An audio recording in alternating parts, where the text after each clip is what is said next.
Patrimonio Ramayense.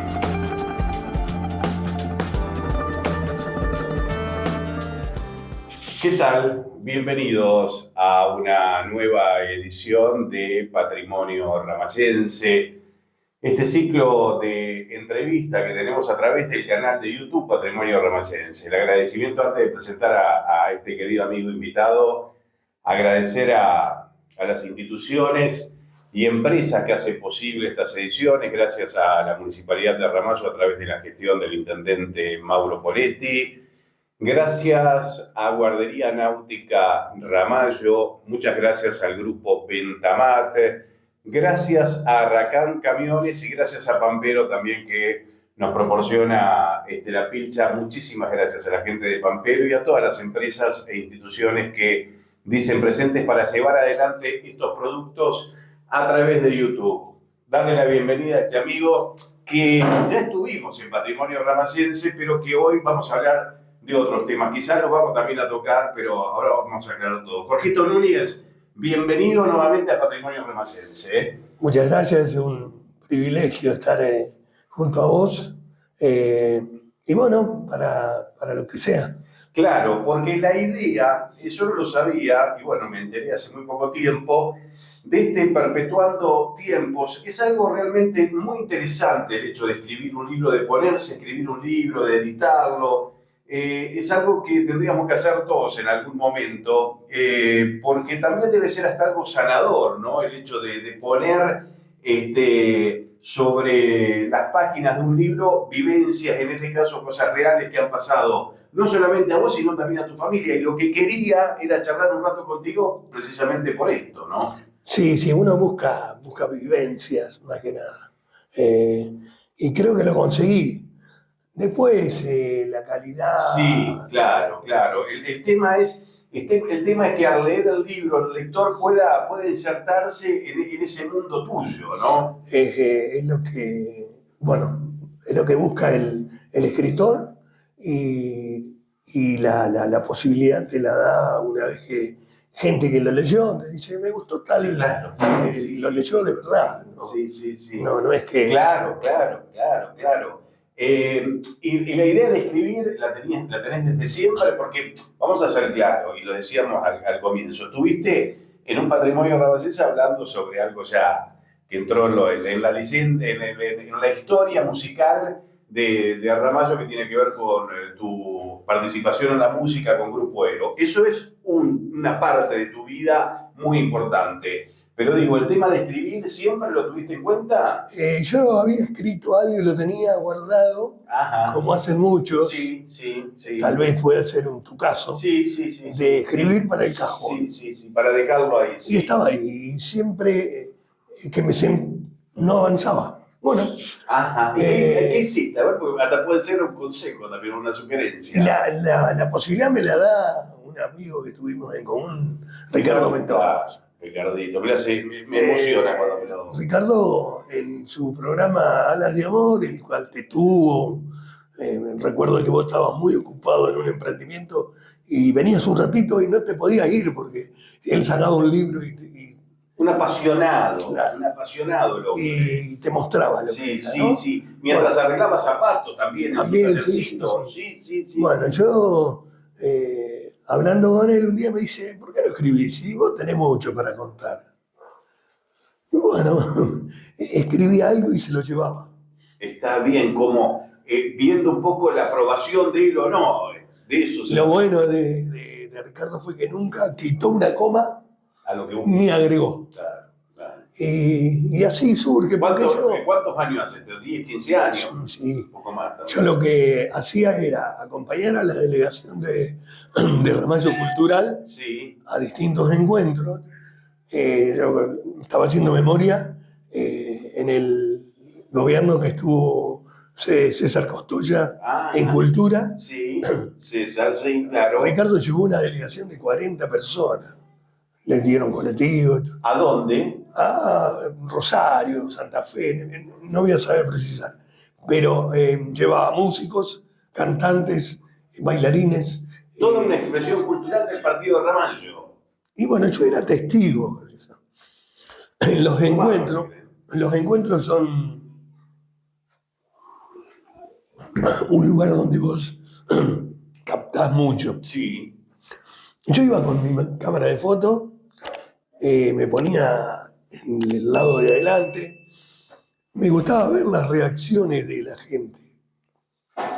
A veces estábamos hablando así, uno diciendo todo lo que él había escrito y ni bolilla, ¿no?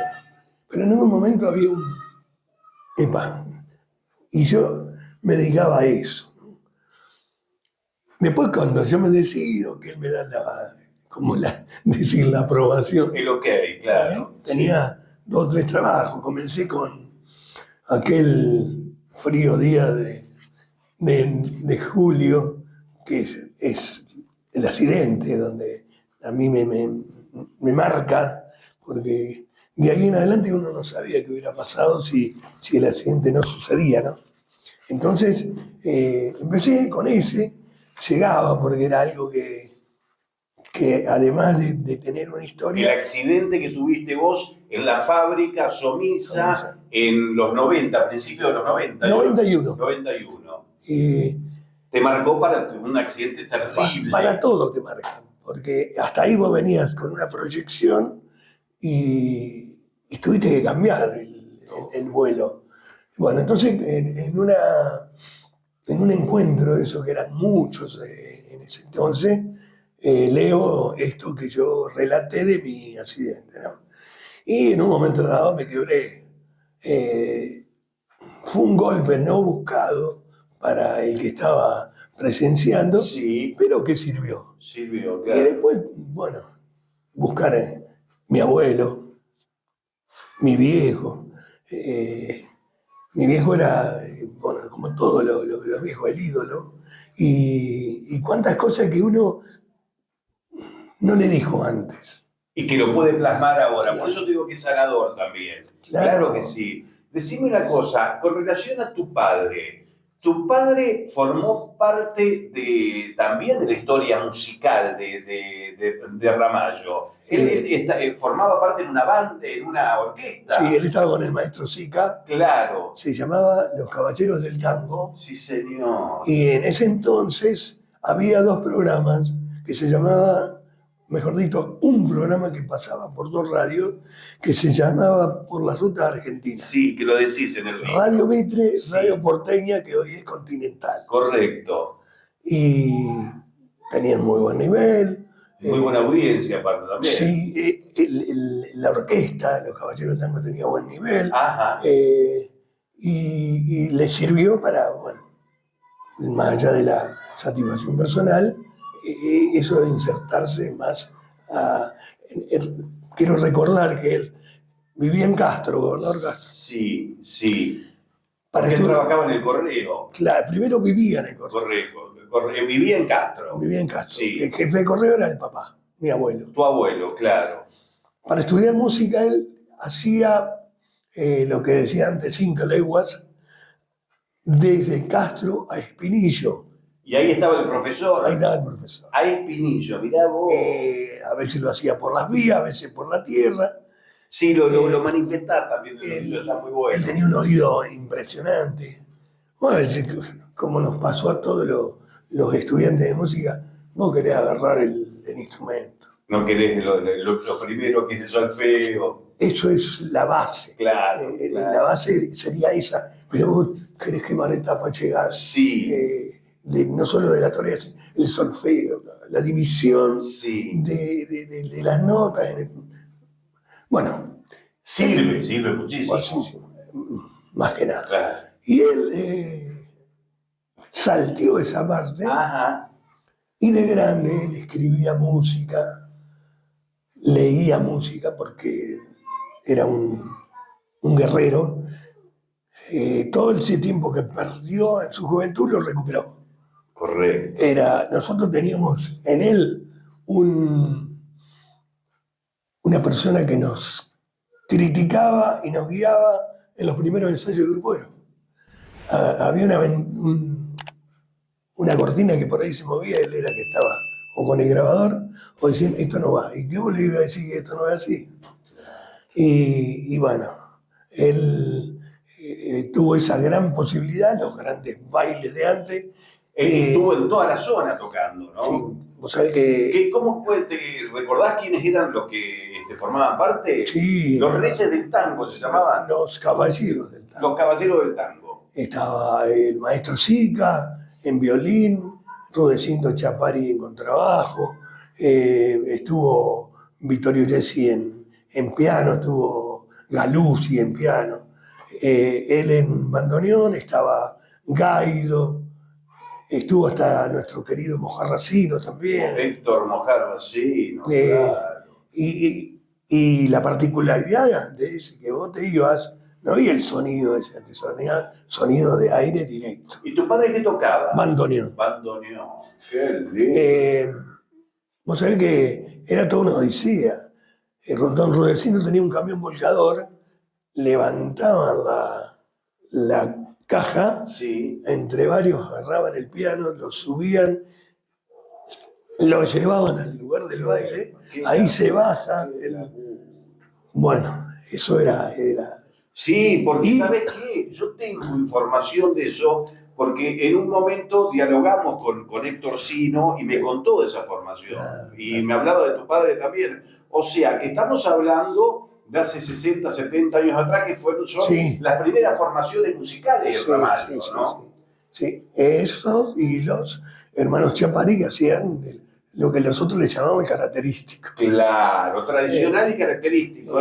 Por ello pasaron innumerable cantidad de músicos. Y bueno, ese era el Negro Núñez. Porque vos sabés que el Negro Núñez se llamaba Deolindo. Ajá. Por lo tanto no le gustaba. Así que era el Negro Núñez. Y si íbamos a algún lado... Está la foto del huracán. Sí. Está con el bandoneón. Sí. Me acuerdo, hubo una radio experimental en Defensores de FM, y él fue y se presentó como Jorge Núñez. Le causaba algo ese Deolindo. Deolindo, no le gustaba. No. El Negro Núñez era para todo el mundo. Escuchame, y vos, claro, al estar en un lugar donde se respiraba música, no podía hacer otra cosa que gustarte la música. Fui a estudiar piano. Sí. Me mandó a estudiar bandoneón con el maestro Vitale, que era un maestro. Era un genio. Acá en Villa Ramallo. Claro. Vittorio era un genio. Claro. Vittorio Vitale. Sí. Pero lo que yo te dije, yo quería... Querías tocar. Eso no, como correspondía, teoría, solfeo, hasta que, bueno, un día nos encontramos con 3 amigos de la vida, Juancho Perata, Juancito Moreira, y empezamos a hacer música. ¿Cómo es ese inicio? ¿Qué fue lo que pasó ahí? Porque es un antes y un después en tu vida también, ¿no? Juancho Perata, que era el que le atendía la zapatería a Ribeiro. Lo tenía en el pueblo. Yo, a los 14 años que me mandan a trabajar al correo, en el pueblo. Y el colectivero era Juancito Moreira. Así que en cada vez que coincidía, éramos unos proyectistas de cómo hacer esto. Hicimos intentos, no anduvo, hasta que un día logramos hacer algo y el maestro Carlos Blanco, uno de los músicos de la radio, nos llevó, hicimos muy buena presentación.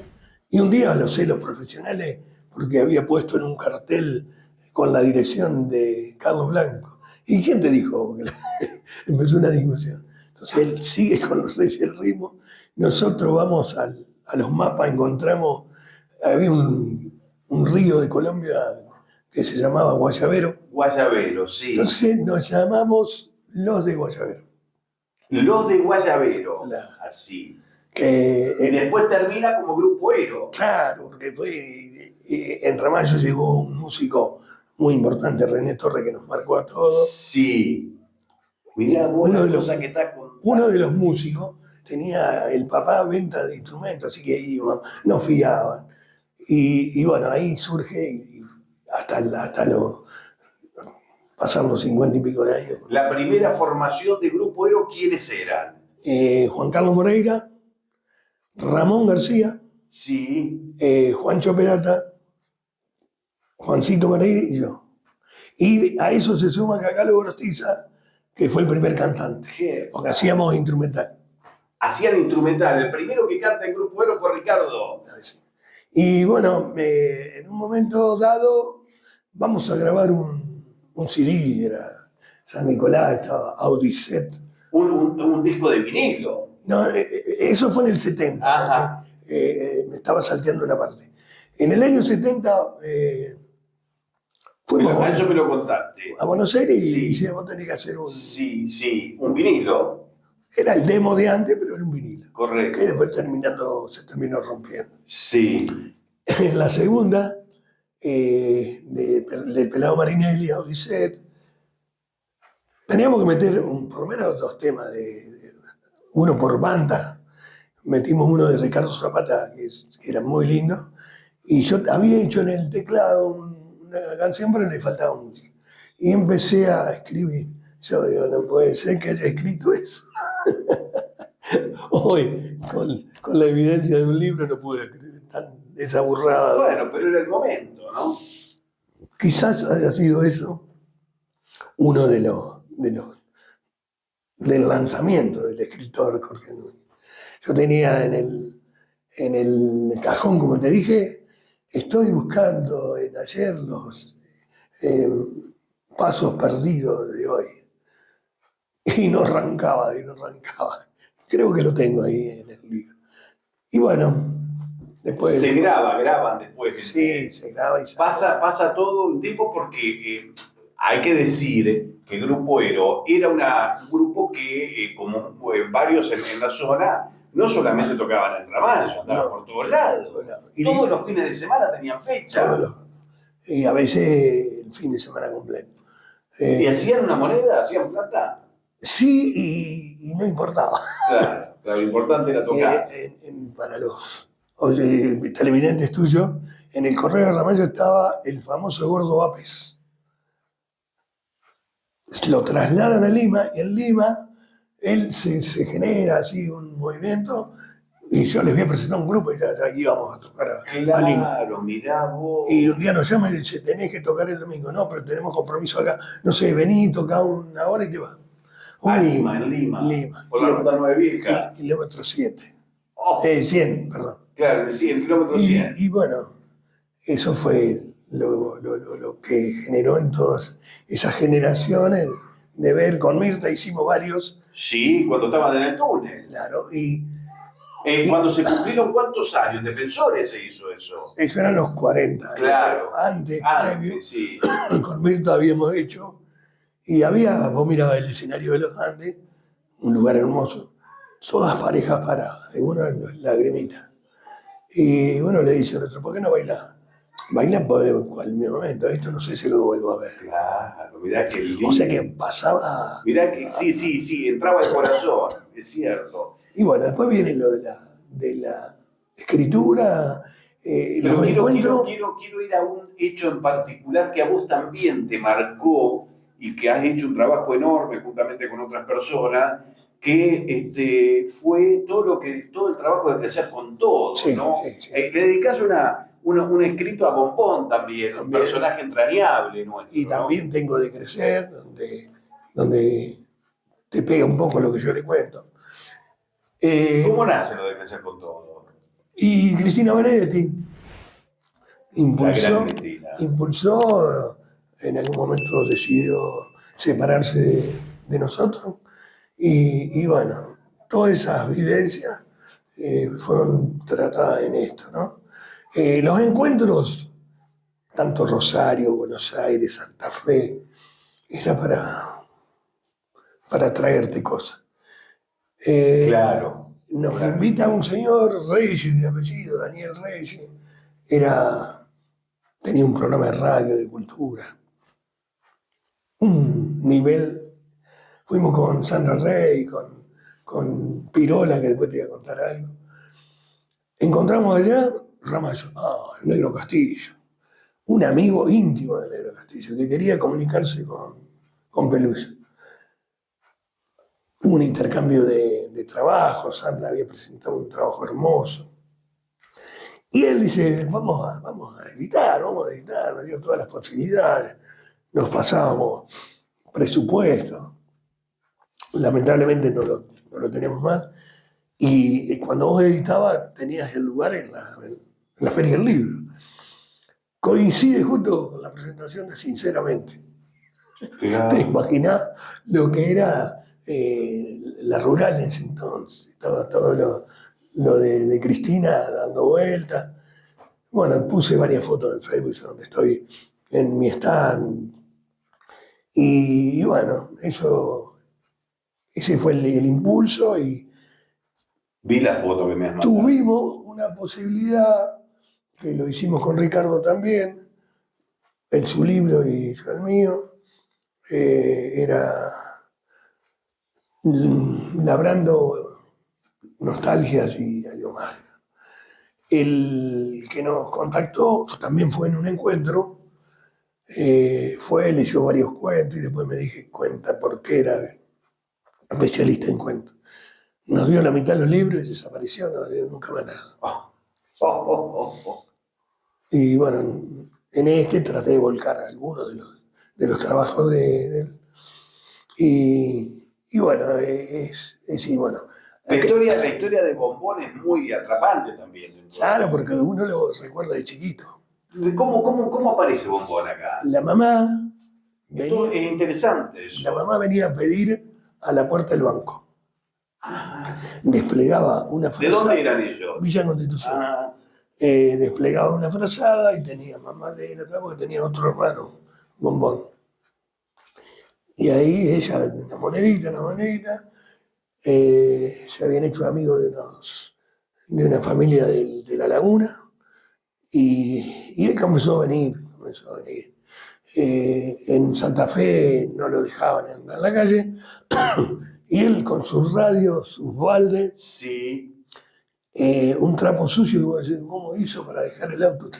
Sí, lo dejaba muy bien, en serio, entonces ganamos un pechito, sí señor. Dormía en la vieja estación de servicio ESO. Sí señor, que sí. Un día unos vivos le prendieron fuego al colchón. Sí.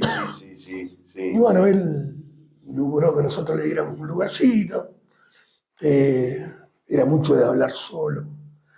Un día lo escucho hablar, presto atención y hacía dos voces. Se contestaba. ¿Qué va? Y bueno, está reflejado en lo que es él.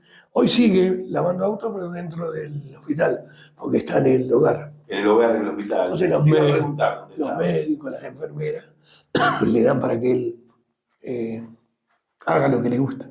Escúchame, Jorgito, y por supuesto también está todo lo que tiene que ver con el movimiento cultural que lo ha reflejado, pero habla fundamentalmente de tus vivencias y me encanta lo que es la portada, porque esto es la casa de la familia Pierotti, ¿no? Claro, esa era la entrada del conventillo donde vinieron mis viejos a vivir en el 49. Ah, ¿eso no era todavía de los Pierotti? No, era Bruglio. Bruglio, la casa, la familia. La familia. Que tiene aparte como una especie de primer piso. Sí, ahí vivía, creo él, que si no me falla la memoria, era fotógrafo y como antes, viste, se revelaba. Sí, claro. Ahí conocimos el pescador Méndez, uno de los. Sí. Que después pasaron a ser padrinos de mi hermana. Yo pedí permiso un día y entré. Y quise. ¿Te dio permiso, Oscarcito? Sí, quise reflejar dónde surgía todo. En la contratapa, donde llegaron mis viejos. Claro, en la estación, donde se ve en la estación la vía y lo que es el Paseo de los Inmigrantes ahora, con el cartel de Ramallo. Ahí llegaron ellos. Y ahí a esa esquina se fueron a vivir. Claro. Yo me acuerdo que mi abuelo, un gallego, que también le dediqué unas letras, me venía a visitar en Sulchi. Yo me voy y me vengo cuando yo quiera. ¿Sí? Claro. Porque él me llevaba de chiquito. ¿Y tu abuelo que tenía una parcela de campo? ¿Algo? Claro. Él había sido de las viejas chatas de antes que traían cereal al puerto. Sí. desde el puerto obligado al puerto de Ramallo. Y él contaba en sus vivencias lo que eran días donde visteaban, le decían ellos, donde el hombre con la vista y con una alpargata, y algunos terminaban mal, dice. Claro, había a veces alguna greca, alguna pelea. Sí, porque había alcohol. Sí, sí. ¿En qué lugares se daba eso? Tanto en el puerto de Ramallo como en el puerto de Obligado. Claro, claro. No es como ahora que vos llegás te descargan en 2 minutos. Claro. Eran bolsas. Claro. Claro. Y pasaba mucho tiempo ahí. Claro. Cocinaba seguramente, tomaban algo. Y yo con el abuelo tengo eso que no se me va a olvidar nunca, en la cocina leña, en la cocina de todos los días, desgranando maíz y contando historias de su España, ¿viste? ¿Qué? Que la abuela lo retaba y yo decía, calla mujer, calla. Escuchame. Y hablas de tu familia y de tu madre, ¿qué recuerdos tenés? Nada, la vieja se ponía todo al hombro. Aparte, no era fácil ser la esposa de un artista. Claro, un negro pintón, como lo declaró. Negro, claro. Músico, pintón. Y bandoneón en mano. Claro, claro. Era invitado por todos lados. Recuerdo, me decía mi viejo, te invitan para que toque el bandoneón, no para comer asado. Qué lindo momento. Seguramente cuando me hablas de Sabino Sica, es el padre de Bachicha, ¿no? Exactamente.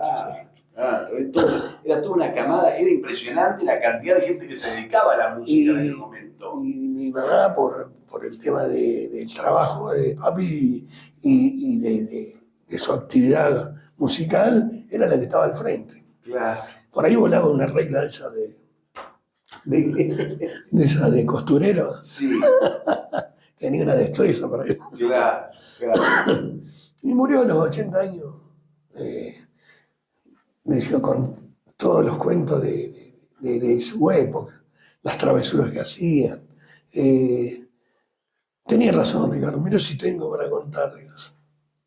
Así que sigo escribiendo. Perpetuando tiempos es ¿Y qué estás escribiendo ahora? Sigo escribiendo, adaptando a la nueva escritura. Fíjate que no tengo mucha... Hay un solo tema que está ¿cómo decirte? Se me borró. ¿En el presente no? No, con el modo de escritura cuando tenían que suceder la misma o terminar la palabra con la siguiente. Bueno, se me borró. Sí, está bien, no hay problema. Tenía que... Y uno solo de esos. Después son vivencias y cosas que por ahí uno veía afuera, ¿no? Nosotros llevamos con Ricardo un muchacho de acá de Ramallo que estaba estudiando dibujo, sí. Muy lindo dibujo. Lo presentamos, no me van a hacer hablar, habló. Y hizo un curso, empezó a estudiar. Hoy tiene unos relatos, unos cuentos que se está preparando para... ¿Quién es? Daniel Pirola. Ah, mirá qué bien. Estamos por editar con Sandra Rey otro libro entre los tres. Daniel dibuja y escribe. Claro. Qué lindo. En determinado momento el dibujo pasó de lado y se dedicó a escribir y lo hace muy, muy bien. Mirá qué bien. Él también, como era amigo de Ricardo, iba a llevar, ¿viste? Lo vamos a citar en el momento para charlar. Jorgito, la idea era esta. Creo que fue perfecto cada una de los relatos que has hecho. Es un trabajo enorme hacer un libro, poner las emociones, transcribirlas y llevarla adelante acá en Perpetuando Tiempo. Esa era la idea que queríamos para quienes nos visualizan a través de YouTube. Y aparte la premisa del árbol, el hijo. Claro, exactamente. Muy bien, muy bien.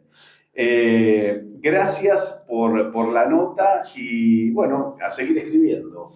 Te agradezco enormemente.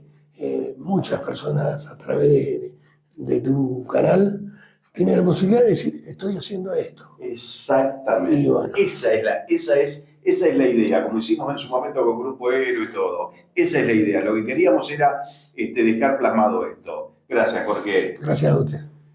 Jorgito Núñez pasó con su libro Perpetuando Tiempos, altamente recomendable, es muy lindo porque haces un viaje en el tiempo también sobre vivencias que él tuvo, pero también sobre la cosa colectiva aquí en el partido de Ramallo. Patrimonio ramayense. Gracias a todos ustedes por visualizarnos, gracias por las suscripciones, necesitamos suscriptores para que el canal tenga un poquito más de músculo y lo estamos haciendo, así que si estás viendo Patrimonio Ramayense y no estás suscrito, hacelo con la campanita que es totalmente gratuito. Gracias de verdad a cada uno de ustedes y por supuesto el agradecimiento a cada una de las empresas e instituciones que apoyan esta idea de Patrimonio Ramayense. Nos volvemos a reencontrar en una nueva edición la próxima semana.